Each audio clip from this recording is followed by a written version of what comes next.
Mark Hamill has done more to diminish the Star Wars brand in front of the camera than anybody else. I don't think that it's close. Like, for as apathetic as Harrison Ford is to the character of Han Solo, like, he's wanted that dude dead for decades and he finally got his wish in 2015. And behind the camera, I mean, like, there's the list of showrunners and writers and executives that you can point to that have done more damage to it. But when it comes to just unhinged, unlikable psychopaths, Mark Hamill, oh, he's got to be at the top of that list. I don't think anybody else is close. Like, Daisy Ridley's just kind of a apathetic black hole. Oscar Isaacs and John Boyega want nothing to do with the franchise moving forward. Same with Adam Driver, who's proving to be quite the movie star and not wanting to reference the franchise where he was the main antagonist that was positioned as being great value Darth Vader. It's crazy how little of a cultural footprint the sequel trilogy has. That is, it's almost as wild as the Avatar franchise, making billions of dollars and then nobody talking about them a week later. Two things that are eventually going to have to be studied. Kind of like Mark Hamill's brain after 2016, because everybody had a general appreciation for the guy. I've said it before, I'm not the biggest Star Wars fan. I've watched the 6 movies a couple of times. A few years back, actually when the Blu-rays first released, so you can go ahead and just mark the date in the calendar on that one. I bought it from Future Shop, so just go ahead and put you in my shoes for this one so you can follow me along, and I watched through all of them chronologically. I had seen bits and pieces of the OT. I remember watching A New Hope. I might have seen a little bit of Empire, but I've seen a tremendous, in consideration and in the context of Star Wars, a tremendous amount of Return. So that was the one that I was most familiar with. And my friends growing up, they were big fans of the prequels. Like, I'm born 1990. Like, when Phantom Menace first dropped, my best friend who lived across the street, a huge fan. He was super hyped for that. And then just going through middle school and then into 10th grade with the release of Attack of the Clones, and then with Revenge of the Sith. Like, my new best friend, because the best friend that lived across the street ended up moving out of town, he was big into Star Wars as well. And this hate for the prequels, okay, for as many people who want to try to say that it's always been there, I mean, at the time in 2002 and 2005, even as bad as Attack of the Clones is, like, it's obviously the worst of the 6, I think. And I don't think that's contentious. Some people say Phantom Menace, but, you know, Attack of the Clones doesn't have Liam Neeson and sweet choreography, so, you know, just by virtue of that, Phantom Menace is better. But yeah, for the OT, like, they're as great as people say that they are. I have respect for them. I'm never going to put them in my top 10 favorite films, but when it comes to best films that are out there, I mean, you'd be hard-pressed to find anything significantly better than A New Hope or Empire Strikes Back, and a lot of that has to do with the performance of Mark Hamill as Luke Skywalker. And then even with, you know, half of the good film that is in Return of the Jedi, his stuff with Vader is tremendous. His stuff with the Emperor is amazing. He was very good as Luke Skywalker. Same with the Joker when he does all of his voice acting stuff. Like, Mark Hamill is talented in certain aspects. When it comes to separating politics from, well, the rest of his personality, not so much of that talent comes across, and it especially became prominent after the election of Trump in 2016, and now, post-Trump's third electoral victory, wink, wink, nudge, nudge, it has completely and totally destroyed whatever remains of this once great man. Was he ever great? I don't know, man. I'm trying to be as magnanimous as possible. But Mark Hamill's unhinged interview, yeah, because he did an interview right before Christmas that was, well, it was something. Star Wars star caught in Trump derangement. Oh, that's one way to put it, and it's not hyperbolic in saying he has a terminal case of TDS, because this dude, yeah, he's lost it. Once beloved Star Wars actor Mark Hamill, best known for his roles as Luke Skywalker and, yes, the voice of the Joker in the animated series and then also in the Arkham games. He's very good as the Joker. Very good. Appeared visibly unhinged during a recent interview that focused on President-elect Donald Trump. The actor was less Luke and more Joker when he appeared on Politickin' podcast hosted by California Governor Gavin Newsom. I beg your pardon? Super Bowl champion Marshawn Lynch. I'm just here so I don't get fined, okay? And sports agent Doug Henriksen. Yo, did you just put some names in a hat and pick some out? That's crazy. He was seen disheveled with shaking hands, slurred speech, and launched into a tirade against the re-election of President Trump. Well, yeah, I mean, he's been one of the more prominent TDS-afflicted celebrities for a while, and especially in the lead-up to the election. Him paying reverence to, you know, Carrie Fisher, right? Like, she passed away a few years ago, and it was her birthday, and while many people, you know, were giving her posthumous flowers, Mark Hamill decided to leverage it into a campaign post by saying, oh, I remember, some of the final conversations I had with Carrie is who hated the orange abomination more. And it's like, why are you doing this over your dead friend? Like, that's creepy, bro. Just take a seat.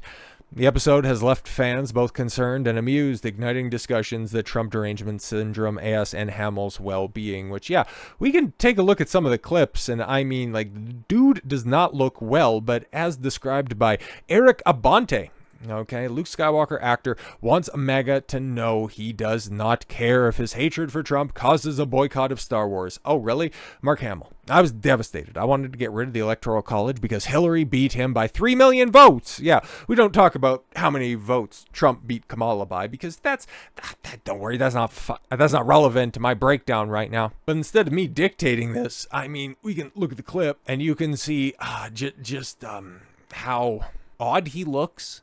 That's one way to put it. I never, like you, to your question, I never became active until. Yo, that hand is shaking. I don't know. Maybe he's just so worked up about Trump, which is just another sign of things, or maybe he is that alcoholic that he's been painted as for a while now. But anyways, wanting to make sure that. First of all, I was devastated. I want to get rid of the Electoral College because Hillary beat him by 3 million votes. I want a tyranny of the East and the West Coast. Okay, I just want coastal elites to run this country. God damn it. Shy under 3 million. And Gore beat W by 500,000. And it was making me crazy because I started reading about the Electoral College. Oh my God, this is remnants of slave days when they were trying to, proportion the amount of votes with, how many slaves you owned. And it was awful. Oh my God. First of all, Mark, who owned the slaves? Some of your ancestors, but that is just such a farcical claim. I don't even know where to begin on this. Like it's not rooted in reality, and given the fact that there's an elected politician, quite a prominent one on here, and he doesn't even want to push back on that obvious lie. It's it kind of shows it's party above all else with them. But anyway, so that and Citizens United, I'd like to get rid of. But in any case, I started, as you said, you get most scorching hate tweets from the MAGA crowd.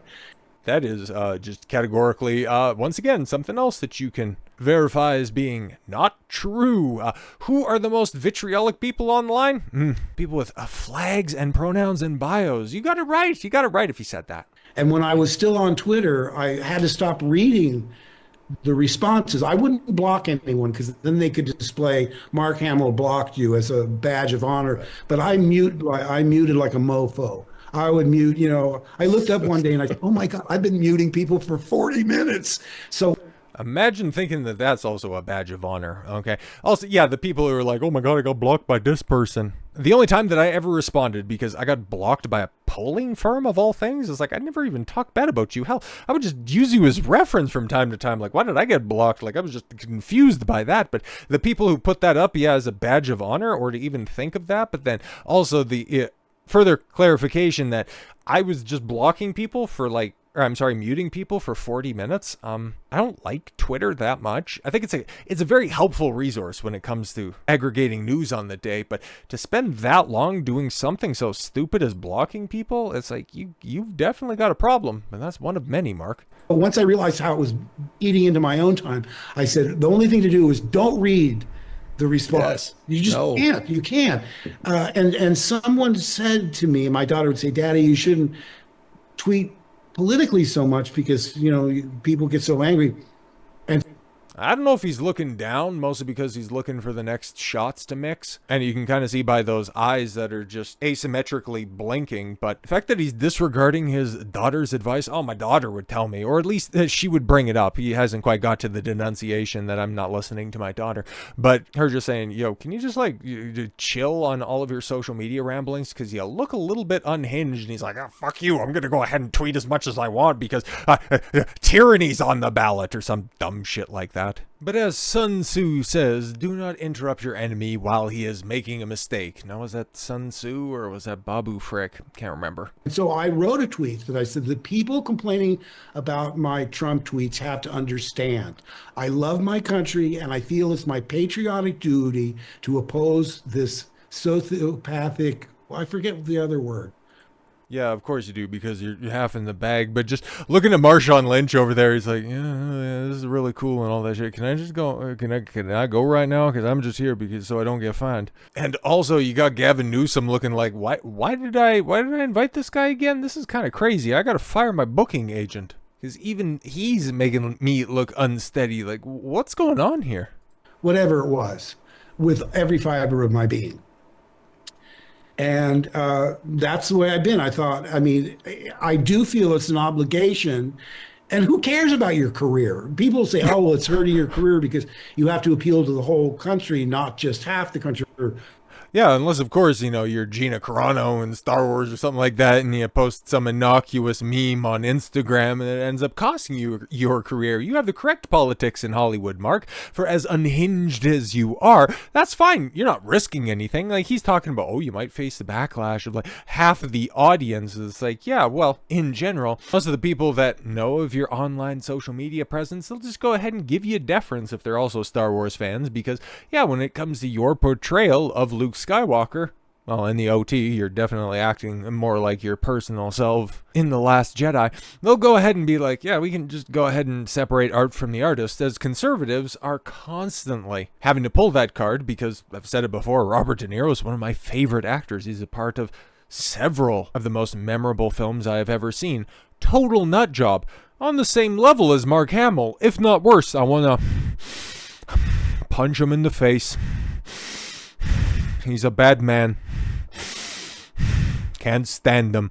But at least Mark's out here, bumblefucking his way through some of his Trump-related thoughts. Not all that well. It's just that brain rot has really set in. It's either that or a few gin and tonics. Or 45% or whatever the MAGA crowd is. But I said, in the grander scheme of things, who cares if I lose a part in a movie because I hate the orange atrocity?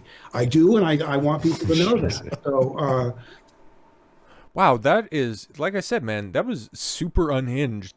The orange atrocity. I can't speak his name. The fuck is like Voldemort. And to just underscore that, I said, in the grander scheme of things, who cares if I lose a part of the a part in the movie because I hate the orange atrocity?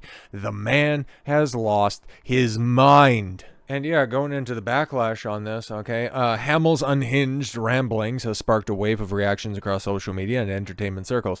Many are poking fun at the incident, dubbing it a classic case. No, this is the textbook case of Trump derangement syndrome moving forward, while others have expressed genuine concern for the actor's mental and emotional state. No, he's pretty much been on par with this for a long time. I mean, the straw that broke my camel's back in dealing with Mark Hamill, or just any sort of references to him, was when he started to attack Ivanka Trump's kids, who were just, like, Ivanka posted a picture of her kids, swinging around lightsabers and something like that, and yeah, this is what it was. I had to pull that up because I've referenced it enough. Might as well, get down to basics on this. But it's this was super ass unhinged. Mark Hamill had viral comments for Ivanka Trump after the senior White House aide invoked his former Star Wars film franchise in a family photo. Yeah, this was back in 2019. So yeah, I've been an OG hater for a minute. I got Hamill derangement syndrome. No. Image was shared on Twitter on Sunday. Trump, 37, stood beside husband Jared Kushner, 38, in the evening wear as their three children, Arabella Rose, Joseph Fred. Yeah, I don't really care, bro.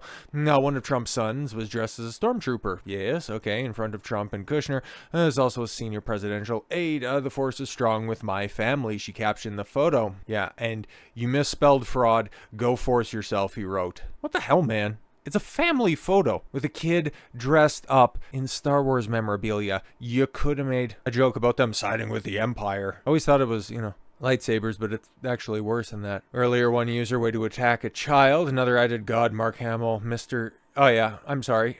God, Mr. Hamill, a kid in a Star Wars costume isn't political. People are allowed to like Star Wars, nice, picking on a kid, high class. But you just go back and you reference this, okay? It doesn't matter. I love my country. It's my patriotic duty to attack somebody's kids. What a nutcase, man. And this is just, like, it's part and parcel for all of these washed up Hollywood has-beens. Like, you got Rob Reiner, you got old meathead there, checking himself into a facility over the Trump election. I mean, the man's not even elected yet. We're 4 weeks away from inauguration. Oh, it's going to be glorious. It's going to be a fun-ass 4 years, especially with everything that we've got so far. And the man's not even president yet. Strap in, folks. we're in for a rough one. So with all that said, thank you all very much for the gift of your time. I've been Don Consuelo. I want you to follow your gut and get after it. Take care, everyone.